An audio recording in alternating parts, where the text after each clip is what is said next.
Aujourd'hui, au détour d'un livre, vous présente Rome Express de Hunter S. Thompson aux éditions Folio.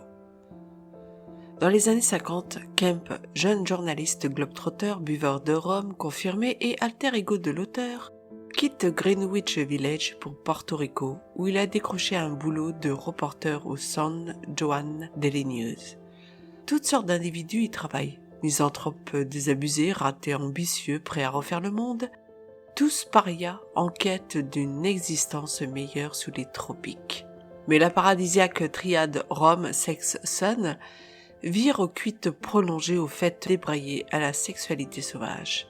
Et en même temps qu'il bute contre les dérisoires libertés de l'ennui, Kemp assiste à la lente agonie d'une île rongée par l'argent, les ambitions de l'Amérique et la compromission hypocrite des journalistes.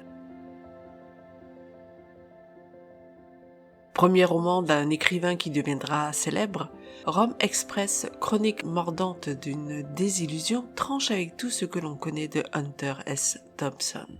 C'est une œuvre de jeunesse écrite au début des années 60 par Hunter S. Thompson qui n'avait alors que 22 ans. Malheureusement, après le refus de plusieurs éditeurs, l'auteur oublia le manuscrit au fond d'un tiroir et partit vers d'autres aventures. Jusqu'en 1997 où Johnny Depp, l'acteur que Thompson hébergeait pendant la préparation de Las Vegas Parano, redécouvrit le dit manuscrit et poussa Thompson à le publier, ce qu'il fit après avoir un peu retravaillé le texte. Bien que Thompson soit connu pour avoir inventé le journalisme que l'on appelle gonzo, il ne s'agit pas ici d'un reportage mais bien d'un roman avec évidemment une bonne dose d'autobiographie.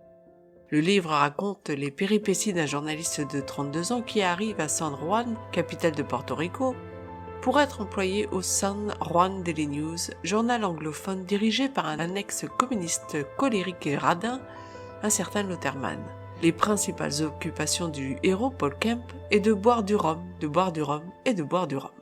De temps en temps, il s'occupe en faisant du journalisme ou va traîner avec ses amis Salah, le photographe du journal, Yemon, un autre journaliste au caractère bien trempé, et Chenou, la petite amie de Yemon. Tous ces personnages boivent, bossent, ont des ennuis avec la justice, font la fête, s'engueulent, font l'amour. Et toujours dans l'excès. Ils ne font rien à moitié, sauf le boulot.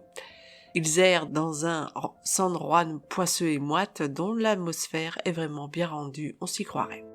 Il n'y a pas vraiment d'intrigue, c'est une chronique, comme l'indique d'ailleurs le titre anglais The Rhum Diary, qu'on pourrait mal traduire par un journal intime au rhum. En fait, Thompson a un peu embelli la réalité. Il a bien travaillé à San Juan, mais comme journaliste sportif pour le journal El Sportivo.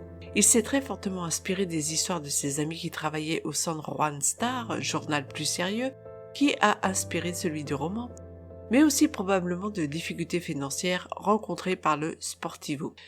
Ce qui est intéressant, c'est la différence d'âge entre l'auteur et le personnage. Il se projette 10 ans en avant, il se voit déjà fatigué et désabusé après un passé de bourlingueur.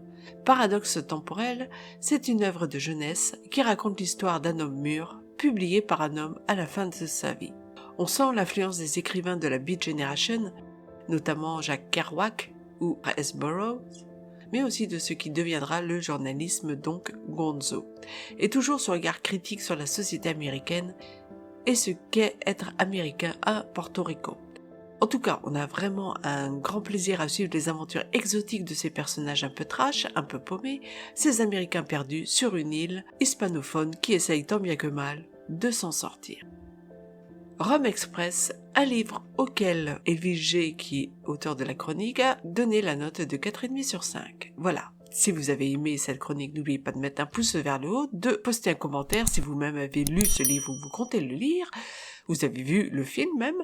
N'oubliez pas de vous abonner à la chaîne également, c'est important. Et moi je vous dis à bientôt pour une nouvelle lecture sur audétourdunlivre.com.